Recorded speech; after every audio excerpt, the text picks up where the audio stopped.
On today's World Insight with Tian Wei, China's top diplomat in talks about friendship and security in a visit to Pyongyang. And China recalibrates fiscal and trade policy to cope with the economic pressures. How are these measures doing?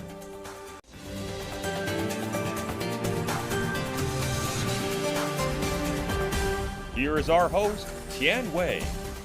Hello and welcome to World Insight, coming to you live from Beijing on CGTN. We begin today's show in Pyongyang, where Chinese State Councilor Wang Yi is on a 3-day visit. It's the top Chinese diplomat's second visit to Pyongyang since his first visit in May 2018. Wang has met with his DPRK counterpart Ri Yo-ho. They agreed the two countries will deepen relations as they mark the 70th anniversary of diplomatic ties between the two countries this year. Economic and diplomatic matters top the agenda at the talks. Chinese State Councilor and Foreign Minister Wang Yi held talks with DPRK Foreign Minister Ri Yong-ho in Pyongyang on Monday to discuss neighborly relations and matters of common concern. This year marks the 70th anniversary of diplomatic relations between the two countries.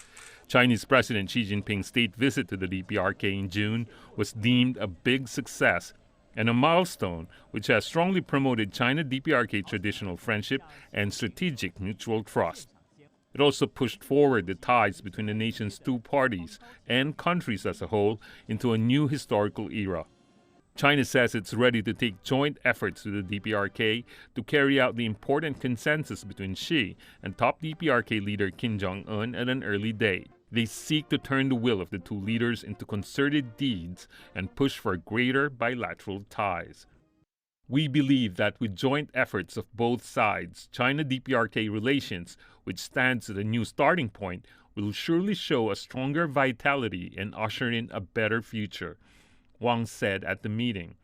Ri said the Korean Workers' Party and the DPRK will always firmly promote friendship and cooperation with China. The DPRK foreign minister also reiterated that Hong Kong is part of China and external forces should not interfere in China's internal affairs. The two sides also carried out in-depth exchanges on the situation in the Korean peninsula and agreed to keep close contact to safeguard peace and stability in the region. China reasserted its support for the DPRK in the face of deadlocked nuclear talks with Washington. Pyongyang and Washington are engaged in work-level talks over the DPRK's nuclear program, although little progress has been made. Those talks ended in a deadlock after a second summit between Kim and Mr. Trump collapsed in Hanoi in February.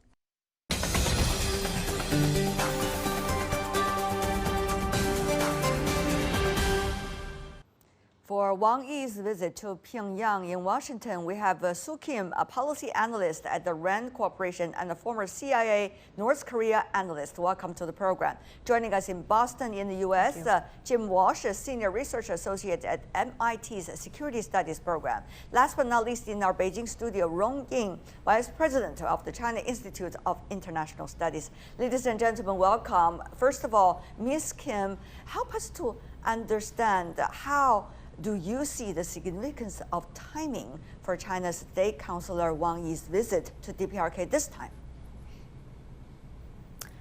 Well, I think the timing is very ripe. They have this pretext where they're celebrating or commemorating the 70th anniversary of North Korea's founding, as well as the 71st or the 70th anniversary of China-DPRK diplomatic ties. So that sets the landscape. But importantly, what's going on is that China and North Korea are once again cementing their diplomatic long-standing ties so that it helps North Korea pressure the United States in the midst of these stalled negotiations over its nuclear weapons program. So. Pair that with the regional security architecture where the U.S.-Japan ROK alliance, the Trilateral alliance, is actually at it's on tenterhooks right now. It places a lot of things under question. So the Beijing factor coming in at this point is only going to support and to strengthen North Korea's position right now. I see. And Mr. Rong, do you agree with your American counterparts' analysis of the latest? There are so many moving factors as we speak, whether it's about DPRK nuclear issue or about the regional security and peace. Mr. Rong. Yes, indeed. I think if you look at the situation on the peninsula, particularly regarding the two important issues, the complete denuclearization, the process, and the political settlement of the Korean Korean Peninsula issue, there are some uncertainties and there are some great influx. But I think my sort of answer or reading of this visit is it is well timed, but it is also very well planned because, as we all know, that China, during the last visit, President Xi's first ever state visit, they agreed they're going to celebrate their 70th anniversary of the establishment of diplomatic relations. It is also going to be the celebration, of course, the 70th anniversary of the founding of New China. So the China factor is, of course, is always there, but it is, as the news release says, that if we read carefully, I think in addition to all these good statements, wordings, and French retaliation of the deepening of relation, there's one important factor I would like to make, which is the two sides committed to work together to play a bigger role to safeguard peace and stability of the peninsula. So I don't think China is helping North Korea. If North Korea really going ahead, to pursue, that is something China would like to the role play, but not helping North Korea to sort of to be intransigent or to be sort of more seek more to pressurize the United States. Rather, China encouraging the North Korea and the United States to go sort of so-called halfway together to continue to implement the commitment to continue to work together for the peace and stability. I see. Mr. Walsh, what do you make of it? China's 70th anniversary is a big anniversary for China, of course, and there are a lot of things going on that would only make China ever more wants to celebrate this very important historic occasion. On the other hand, we have also seen that the bilateral relations between China and the DPRK experienced ups and downs over the 7 decades as we speak, and strategically at different stages of life, in a way, have been looking for each other for different kinds of cooperation. So, Mr. Walsh, your thoughts? Yeah, Tian, I think you're absolutely right to try to put this in some historical context. If you look not at President Xi's most recent visit to North Korea, but 14, 15 years prior to that, that sort of gives you a hint of what's happening now when the Chinese officials visited a different North Korean leader a long time ago. What do I mean by that? And it's referenced in your introductory report.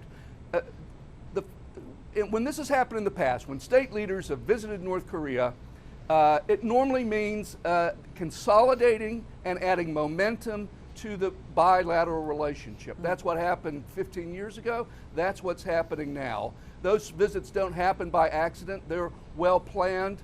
They have intended consequences, and people expect political momentum from them. And so since we've had that meeting, we've had lots of Chinese officials visiting. And so I think this is part of the deepening the process. After all, they're neighbors. They sit right next to each other. They are nuclear weapon states. They are in a region of some tension and conflict. That all makes sense. I would add one other factor that hasn't been mentioned by my wise colleagues. This comes at a time, and is different than what we've seen in the past. This comes at a time when the U.S.-China bilateral relationship is especially bad, particularly around the trade war. And so, for the past several years, China has been supportive of the sanctions process, supportive of the international diplomatic process to try to denuclearize the North. But one wonders if this U.S.-China relationship continues to go badly, if it continues to deteriorate, whether, and I've never said this before, I've always rejected it, But there may be a point where one issue starts to influence the other issue, Right. where the U.S.-China bad relationship ends up affecting the China-North Korea relationship. We'll have to wait and see if Mr. that happens. But right now, they're driving a train forward. Mr. Rong, do you see it that way? No, absolutely. I think at the very beginning when President Trump came to power, and he would like to link these two issues together, which China totally, I think, don't agree with. What are the two issues you just the talked trade about? issues and the China-U.S. trade issues and the North Korea's nuclear issues, or the denuclearization of the issues. China made it very clear it's a totally different issue. I think I would add one more dimension is the relationship between China and North Korea in the past years. I mean, since the Chairman Kim Jong-un visited China last year, so far there have been fifth sort of meetings between two leaders. And you look at that, then you find that how far the relationship has changed. That's why I think during the last visit by President Xi, the leaders agreed that this relationship now entered a new era, or the historical new sort of stage. What does it mean?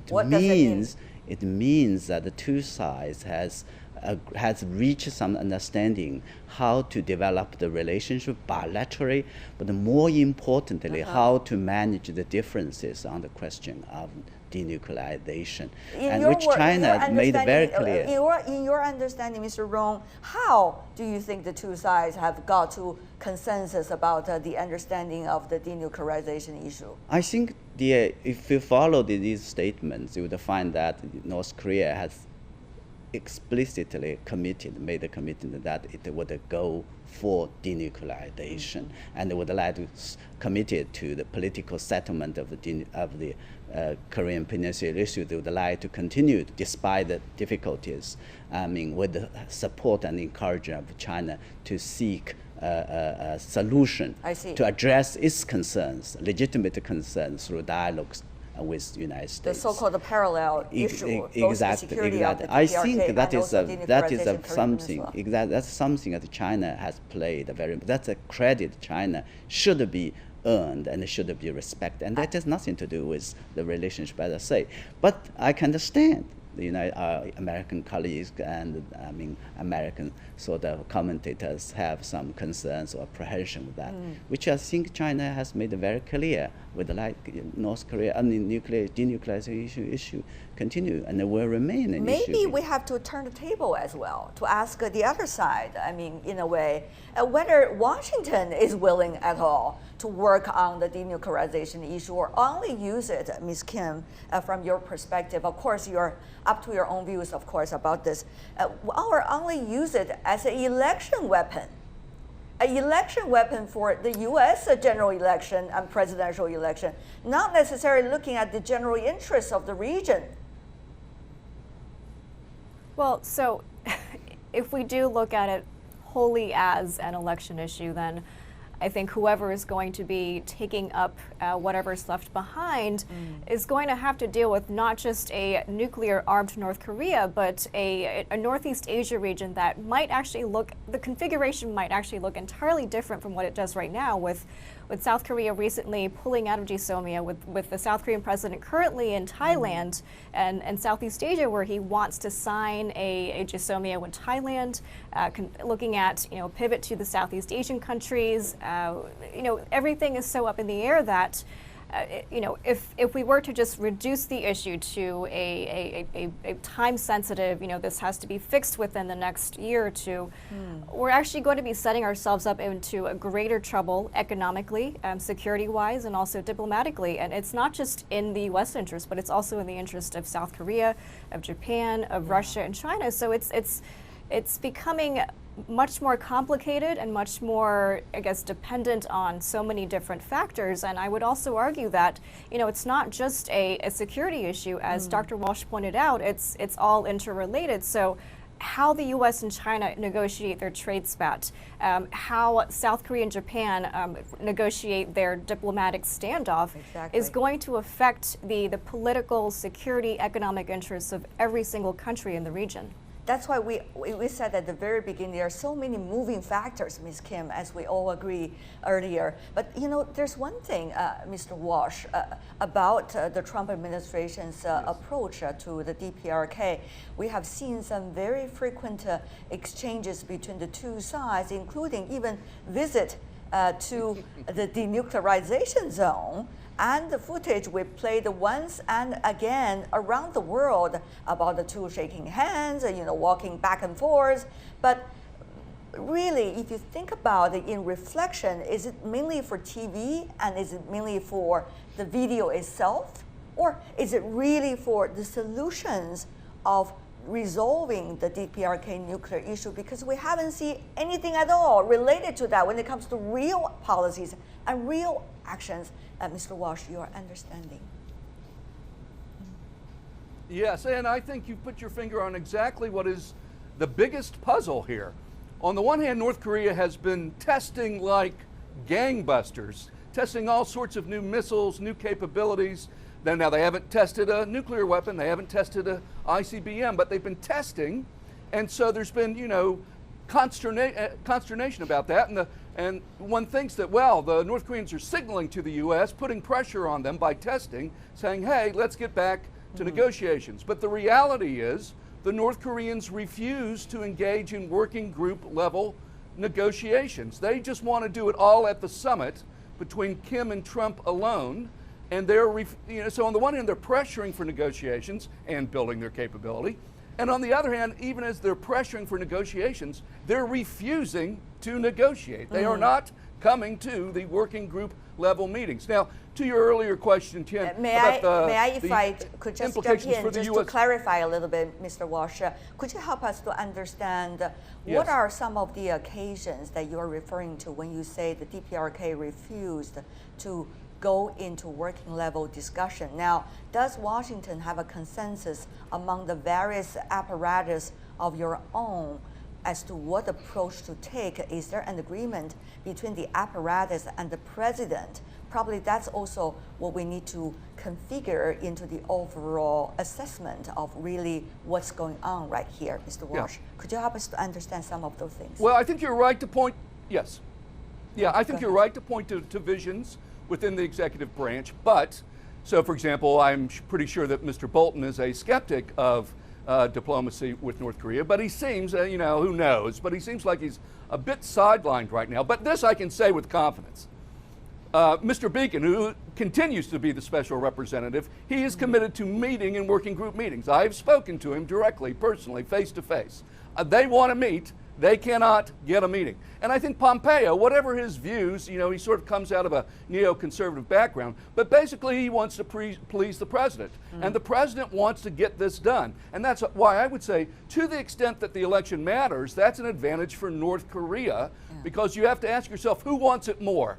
Does the North Koreans want it more, or does Trump want it more? And if it's a 2020 deadline, Trump is going to want the agreement more because he needs it for his own re-election, which then gives North Korea leverage. But right now, it's not moving at all. And, so I think that's why we're so confused. That's why we need a discussion about this, right? I mean, what exactly is going on over there? Mr. Rong, also your thoughts. Of course, you are not in the White House. You are not in Pyongyang either. But, what is your assessment about whether the two sides really, earlier six-party talks, everybody applauded it, but it didn't get the result, even though China made the utmost effort to put everything together, everybody together, and probably lock them in, so talk to one another, but they didn't work. Now they did talk to each other, but only on the surface, very scratches on the surface. So, Mr. Rong, what do you think is going on? What would take the two sides to talk to each other? In that regard, what can China do if you're talking about China and the DPRK come to some kind of consensus about how to push forward the denuclearization of the Korean Peninsula? Mr. Rong. Well, as the saying goes, you can bring the two to the water, but you cannot force them to drink the water. So I think the countries like China and others were working very hard and hope that they would work together. As the Chinese always said that they help by contributing some the two-track approach, and also now they're working, sort of advocating a kind of roadmap to sort of implement that approach, which means a package should be a package deal, but it was done in an incremental and synchronized way. I think explain to our viewers. You know, they might be not like you who are very familiar with diplomacy. What does that mean, synchronized? Synchronized and something like word for word and action for action. That has been Meaning always what? gone. Yeah, What kind of word, what kind of action? Because there's a kind of such a deep sort of rooted distrust or mistrust. So Between Washington and Pyongyang. So it is believed, actually it has been believed, accepted that the negotiations have to be go sort of synchronized way. And then incremental is important, which is also where I think the United States and North Korea cannot agree upon. Yeah. While the North Korean would like to have an incremental sort of approach, solved bit by bit, which can be interpreted that they want to drag on the process, while the United States want a kind of a whole sort of a deal. I mean that could solve all the issues. That's exactly the reason why I think. When the two leaders met in Hanoi, they were not able to solve that. But having to put in a complex story in a simple way, I think this round after the June 30th meeting between President Trump and Chairman Kim, and there were people were thinking that the working level talk would start very soon, but shortly afterwards, the joint military exercise has always been sort of North Korea has been opposed, and that gave them an excuse to I think drag on. Now the exercise has been finished, completed, ended. Now then. Some remarks about like the so there are some reasons for that, and I think to be fair, China has been working very hard for that. I would assume that during the process, this visit, State Councilor Wang Yi certainly, I think, would talk with them. Right, okay. As the news says, they compare the notes, review the latest development, and I think, as far as I can see, the commitment is there, but how to turn into that commitment into real process and concrete action is a lot of hard work. Got it. Ms. Kim, now, there were misunderstandings for quite a few years that whatever Beijing say, Pyongyang would do. Now, everybody knows it's not true now. Because if that were the case, the six-party talk would be able to success and decolonization of the Korean Peninsula. Anyway, so let me go through another question with you. Given the political time agenda of the United States, which is one of the most important players, I would have to say, in terms of how to approach the eventual result of the denuclearization of the Korean Peninsula. Not only its relations with the DPRK, but also its relations with the other Northeast Asian nations, such as Japan, such as South Korea, and now even China, because of the things going on between the two countries. What do you expect with the strategy, if there were any, coming from the U.S., looking at all the latest development? So recently, I think this is going to indirectly answer your question, but recently there was a South Korean editorial where they talked about how this strategy of response to North Korea we weren't really making North Korea move, but it was actually South Korea that was actually changing and conforming to this North Korea route that won't budge. And I suspect and I fear that this dynamic that we see with Washington, between Washington and Pyongyang, between Washington and some of the regional players, is that the strategy that we have so far does not seem to be tethered to an ultimate goal that we see. So it really depends on the whims of whoever is at the helm of the leadership. And once again, there's a lot of personal interest that's at play. There's a timeline, and the North Korea end of year deadline continues to loom over our heads. And again, the question that we come back to is who wants it more? And North Korea, of course, would ideally want to extract something out of these negotiations with President Trump. But at the same time, it's Washington that has, a measurement of success of having to point to some sort of a legacy for presidency. So I fear and I suspect that, it's going to be whoever's going to be conforming, I think, would be whoever wants it more. And I think it's pretty evident as things have played out in the past year, who wants it more. Okay, before we go, I want to have everybody just one or two sentences if we can. Where are we going from here? Let's just say from now until election? Well, maybe too long a stretch of time for anybody to think about it, but Mr. Walsh, go ahead, you're always the brave one. All right, I'll say past is prologue. We're going to head to yet another summit, and either it will succeed and Donald Trump will get what he wants for re-election, but the question is at what cost, or it will fail and we will see a resumption of nuclear and long-range testing. I see. But there'll be another summit, and it'll be make or break because it's going to be late in the game. Wow, quite a prediction. Ms. Kim? More provocations, escalation from North Korea. I think South Korea is going to continue to be intent and anxious about how it's going to be inserting itself and Moon's promises to Kim Jong-un. Perhaps another summit down the road, and it depends on how things play out after that. Mr. Rong, 70th anniversary, at least there's something we can look at. And what's next? Yeah, certainly I think China will continue to be proactive as it used to be.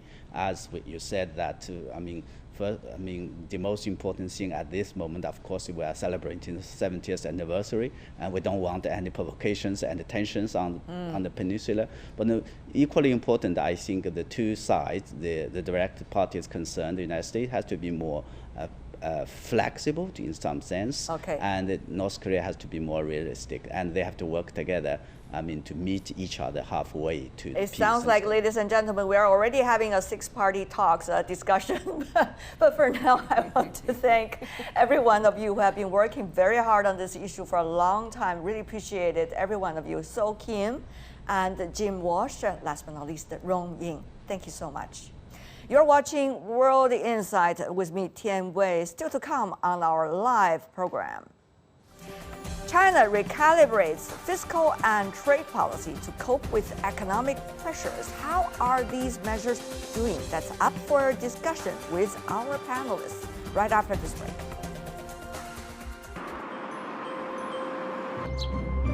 In this episode of Travelogue, we go from walls of dragons to the most famous wall in the world. Ride together with me as I write my own motorcycle diaries in data along the remote ruins of the Great Wall of China.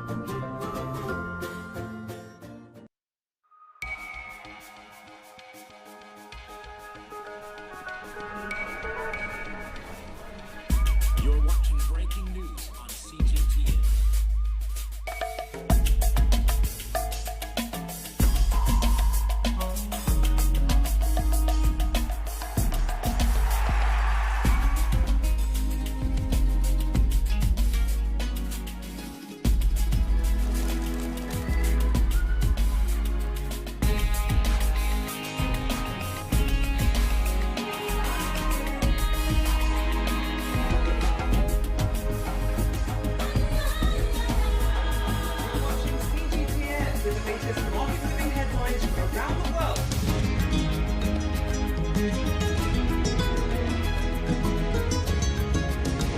Welcome to the world today on CGTN.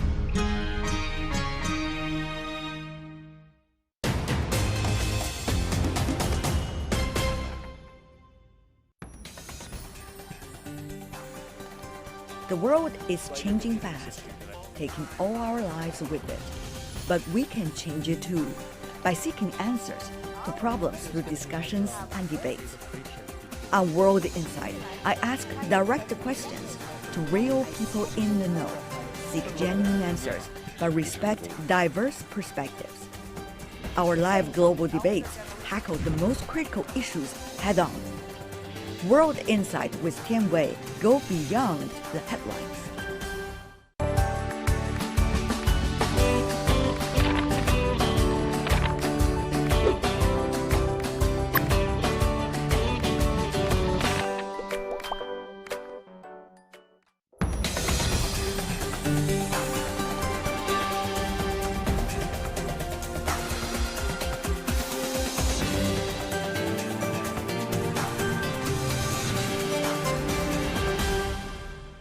Welcome back. You're still watching World Insight with me, Tian Wei. The program coming to you live from Beijing. Let's turn to the Chinese economy. China's latest Purchasing Managers Index, or PMI, for the manufacturing sector dipped to 49.5 in August, below the 50-point mark that separates expansion from contraction. The figure slightly rose in the non-manufacturing sector. It came in at 53.8 in August. The numbers also showed industrial upgrading on track, with high-tech manufacturing and consumption-related sectors still in rapid growth. China has stepped up specific measures to support economic growth, with plans to deepen capital market reforms and protect the legitimate rights of the investors while sticking to a prudent monetary policy with reasonable, ample liquidity. Now, there are a lot of terminologies over there. So how to understand all of this? For more on China's economy, we are joined in our Beijing studio, Ding Yifan, a senior fellow of the National Strategy Institute from Tsinghua University. Also joining us in Shanghai from China, Jimmy Zhu, the chief strategist of Fullerton Research. Gentlemen, welcome to our program. I want to start our conversation by talking about the pork prices. Well, our viewers around the world might be surprised at why pork prices. Well, it is a very significant element if you look at the state of the Chinese economy. If we take a look at this, pork prices in China had soared to a record level after African swine fever swept throughout the country's pig herd. Prices of pork, which account for more than 60% of China's meat consumption, rose more than 25% in August from July, with hog prices surpassing a 2016 record of 21 RMB per kilogram, according to consultancy firm Shanghai JC Intelligence. So the number is there, but why it matters? Mr. Ding, as an economist, you know better than I do about the pork prices. And what does it say? Okay. It's because the pork constitutes the main elements of Chinese food. So Chinese people like the pork meat, and pork meat constitutes more than half the Chinese consumption meat. So when the pork prices rises, it affects directly the CPI level. Why the CPI level rises, the central bank should intervene into the market to try to stabilize the prices. So there is a chain reaction among all these. Beautifully explained. That's why Chinese government pays a lot of attention to the pork prices.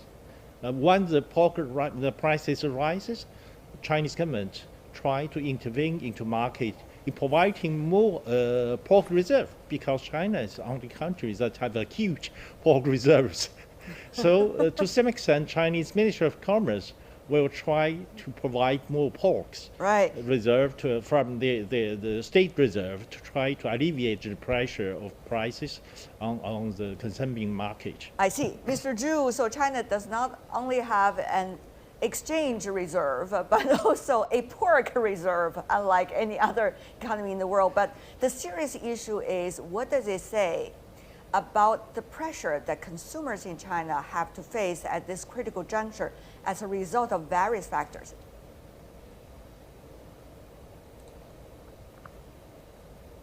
Mr. Zhu. Sure. When global central banks are talking about the easing, so including China, because the economy sees some pressure. But the pork prices is a very important element to the China's CPI. Now the CPI is just right below 3%. It's still okay now because everything's below 3%. I think the PBOC still can afford that. But the thing is, if the pork prices keep rising and pushing the CPI prices above 3%, then probably it will restrain the PBOC's easing measures from here. And even the State Council, Mr. Ding, were having a special session on the pork prices. Of course, it's not just the pork prices they're talking about, but rather how to deal with the pressure and the downward pressure as a result of many factors, both internationally and internally right now. We just signaled that the CPI, no, not the CPI, but the PMI level is going slowly down. So it's not a good signal for Chinese economy. But as the trade war is going on, so our export, despite the growth in export, because China's export is still growing towards other countries of the world, but our export towards the United States market is going down very sharply. So that could affect the Chinese manufacturing sector, but because a lot of Chinese products made in China products were destined to the US market. So as China cannot afford to continue to deliver those kind of manufacturing goods to the US market, and we will try to reduce the exposure of to the US market, and then we have to find other ways to supplement Of course, Chinese demand. exports now to some of the other economies besides the United States has been rising, even though toward the United States has been falling down. China also has been falling to the third largest exporter to the U.S., following Mexico and Canada. Mr. Zhu, going to you now, what's some of the measures proposed by the Chinese State Council in terms of stimulate the economy, in terms of bringing confidence to the consumers? Do you think they will work?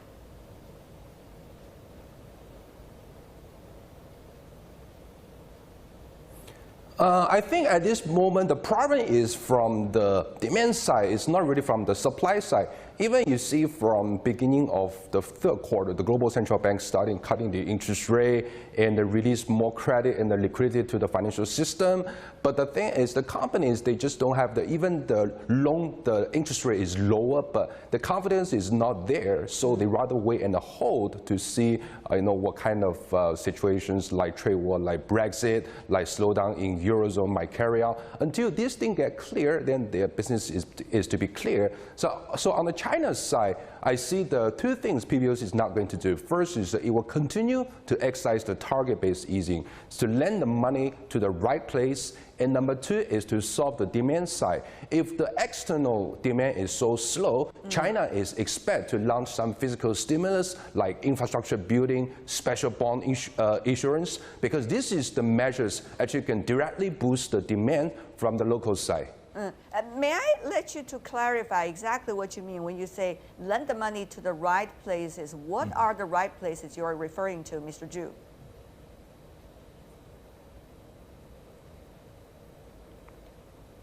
Right places means the small, medium companies, the SME. I think the target has been never changed in the past 12 months. And this is also reflect in the past 12 months in some PMI data, as what we see is the divergence between the official PMI and the Caixin PMI. Official PMI is the data is more focused on the big company, the big SOE. And the Caixin PMI is more focused on the small SME companies or the smaller size companies. So what we see the August data, the small companies actually their PMI is above 50, but the big company data is still below 50. I think that kind of stimulus effect is what government want to achieve. If the government just cutting the interest rate or cutting the broad-based R, then the money probably would just go to the financial market and the stocks market. I see. There's one thing that we really need to ask, which is China, as vast as the country is, as a big population as it has, will they be able to be the most important factor, the size of the market and also the size of the economy? Will that be the determining factor that would get China through the relatively challenging time and be able to restructure its economy? Well, the world growth rate probably is also coming down as a result of trade conflicts among economies. Mr. Zhu, go to you first.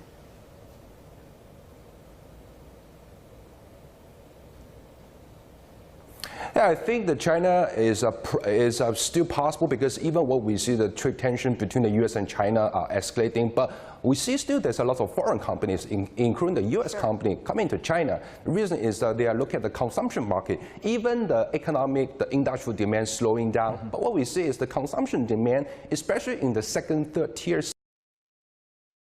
at this moment.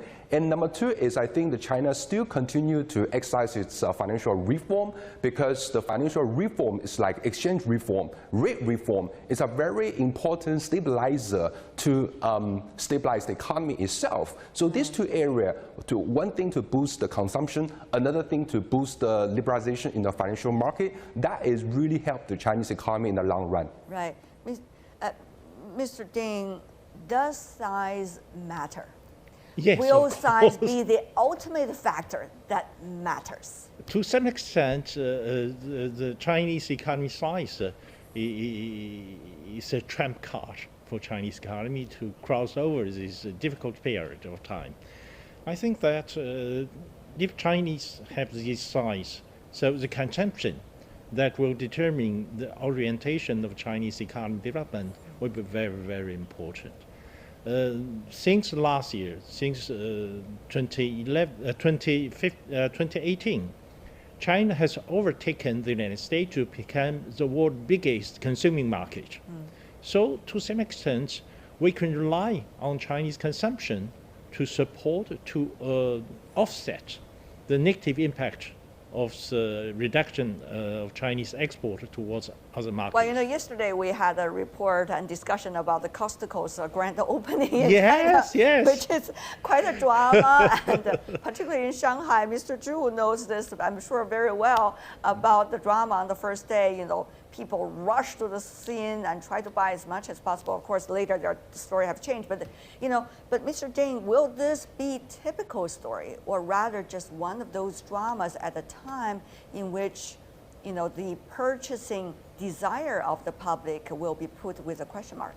Oh, the drama or farce of these kind of Costco's branch showed that Chinese consumers have a huge capacity of purchasing power.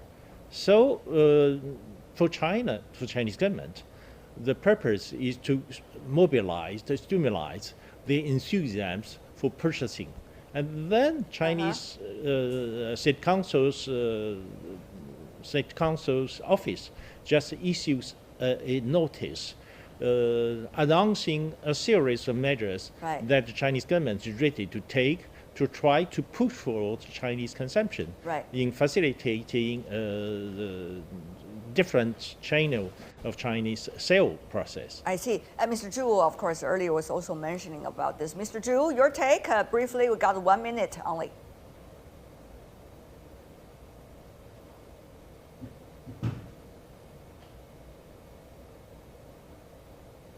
Sorry, I can't hear you.